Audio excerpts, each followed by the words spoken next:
তো গাইস সবাই কেমন আছো? আজকে ভাবলাম একটু বেড়াতে যাব। তো প্রথমে ভেবেছিলাম ট্রেনে করে যাব, কিন্তু ট্রেনে করে যাওয়া হয়নি। তারপরে নিজেরাই সিদ্ধান্ত নিলাম, না প্রত্যেকদিন তো ট্রেনে পথে যাই, আজকে জলপথে যাব। তার জন্য আমরা নৌকায় করে বেরোবার জন্য বেরিয়ে পড়লাম। তো নৌকায় দেখো উঠতে গিয়ে প্রথমে একটু তোমাদের দাদাভাইয়ের খুব অসুবিধা হয়েছিল, কারণ এইখানের যে সাঁকোটা একটু ভাঙা টাইপের, তার জন্য প্রবলেম হচ্ছিল। তো এইভাবেই নৌকায় আমি ধাক্কা মারলাম, ধাক্কা মেরে নৌকায় উঠে গেলাম। নৌকায় ওঠার পরে দেখো আমরা এখানে নৌকার পর বসে আছি।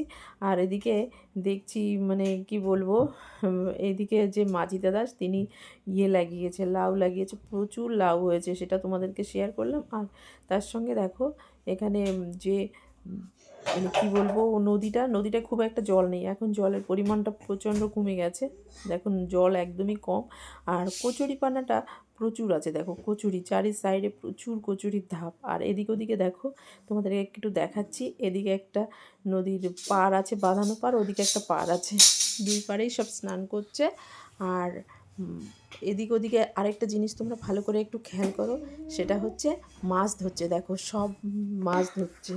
তো গাইজ তোমাদের সঙ্গে কথা বলতে বলতে দেখো নেমে পড়লাম, কিন্তু নামতে গিয়ে আবার একটা বাধা, কারণ এখানে যে সাঁকোটা আছে এই সাঁকোটা আরও ভাঙা, যার জন্য তোমাদের দাদাভাইয়ের গাড়িটা উঠতে চাচ্ছিল না। ভয় পেয়ে গেছিলাম আমরা যে আমরাই হয়তো নদীতে পড়ে যাব, কিন্তু যাই হোক খুব কপাল জোরে বেঁচে গেছি, পড়িনি। মানে কোনোভাবে আর কি গাড়িটা তুলে আমরাও এক সাইড দিয়ে চলে এসেছি। তো চলো এবার তোমাদের দেখাবো আমরা কোন রাস্তা যাচ্ছি। তো আমরা দেখো এইখানে একটা বাঁশবাগান নিচে দিয়ে রাস্তা, খুব উঁচু নিচু সমতল জমি, সেখান দিয়ে আমরা হেঁটে হেঁটে যাচ্ছি। আর যাওয়ার পথে তোমাদের এই পারে যে পাড় বাঁধানোটা সেটাও তোমাদের দেখিয়ে দিচ্ছি।